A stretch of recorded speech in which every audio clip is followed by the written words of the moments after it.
Pemirsa Prioritas Indonesia, kami lanjutkan dengan informasi Presiden Prabowo Subianto berpidato menyampaikan two-state solution untuk kemerdekaan Palestina bukan hanya soal politik, melainkan hal yang mendasar, yaitu masalah kemanusiaan. Hingga kini masih terjadi krisis kemanusiaan di Gaza, Palestina. Only this two-state solution will lead to peace. We must guarantee statehood for Palestine. The New York Declaration has provided a peaceful and just pathway towards peace. Thank you very much. Peace. Peace now. Presiden RI Prabowo Subianto disambut tepuk tangan dari para kepala negara dan delegasi yang hadir mengenai dukungan Indonesia terhadap kemerdekaan Palestina yang disampaikannya dalam pidato di konferensi tingkat tinggi KTT Solusi Dua Negara di Markas Besar PBB New York, Amerika Serikat.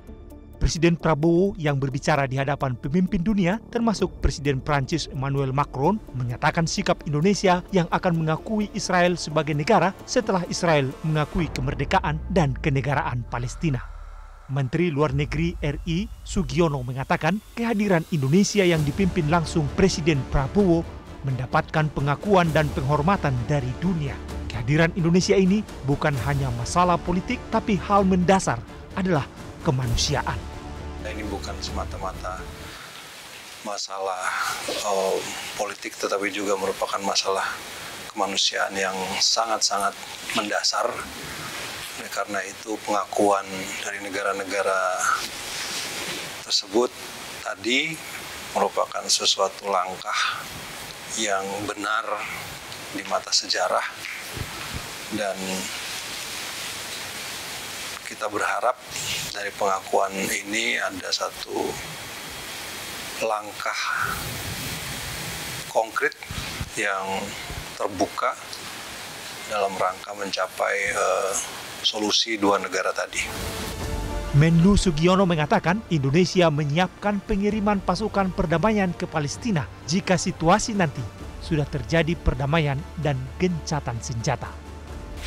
Dalam kaitannya dengan situasi yang ada di Gaza, jika perdamaian dan gencatan senjata tercapai, Indonesia menyampaikan kehendak dan dukungannya dalam rangka mengirimkan pasukan perdamaian di sana.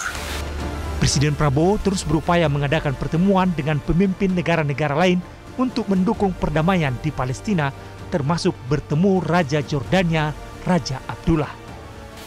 Berkesempatan untuk bertemu dengan Raja Jordan, Raja Abdullah, yang inti pembicaraannya antara lain juga mengadres isu-isu seputar solusi dua negara, disampaikan pandangan-pandangan yang saya kira sama dengan apa yang disampaikan oleh Bapak Presiden pada pidatonya. Pertemuan bilateral Presiden RI Prabowo Subianto dengan Sekretaris Jenderal Perserikatan Bangsa-Bangsa Antonio Guterres juga dilakukan untuk membahas sejumlah hal termasuk penyelesaian konflik yang terjadi di Palestina. Pertemuan kedua pemimpin digelar tertutup di Gedung Sekretariat PBB New York, Amerika Serikat pada Senin 22 September waktu setempat. Dukungan untuk kemerdekaan Palestina terus mengalir. Perdana Menteri Inggris Keir Starmer dan Presiden Prancis Emmanuel Macron resmi menyatakan dukungan untuk kemerdekaan Palestina. As Prime Minister of this great country, that the United Kingdom formally recognizes the state of Palestine. We recognized the state of Israel more than 75 years ago as a homeland for the Jewish people. Today, we join over 150 countries who recognize a Palestinian state also. C'est un parcours avec toutes ces conditions, ces exigences pour les parties prenantes. Et au fond, c'est un parcours, un chemin pour la paix, pour sauver des vies et pour essayer ensemble d'être à la hauteur de ce que nous nous devons, la dignité humaine. Merci beaucoup. Situasi di Gaza, Palestina hingga kini masih memprihatinkan. Kini semakin banyak negara-negara mendukung perdamaian, dan kemerdekaan Palestina. Tim Liputan Metro TV. Jelajahi cara baru mendapatkan informasi. Download Metro TV Extend sekarang.